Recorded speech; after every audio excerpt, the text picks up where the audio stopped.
Hey everybody, welcome to Bobcat Turf Talks. I'm Dan Stibral, product training specialist for the Bobcat zero-turn mowers. Today we're going to be talking about some pre-season maintenance items to make sure your mower is ready to go for this cutting season. Let's start with the drive tires, making sure those are properly inflated to the correct PSI for your mower. Now let's talk about the deck. Make sure your deck is clean because a clean, smooth deck ensures proper grass dispersal and a great quality of cut. Now let's move to the back of the machine.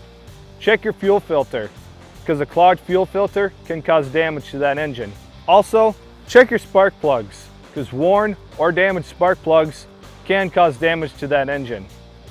And lastly, for more information, check the owner's manual located underneath the seat or contact your local dealer. Thanks for watching. For more information on Bobcat mowers, check out bobcat.com. Until next time.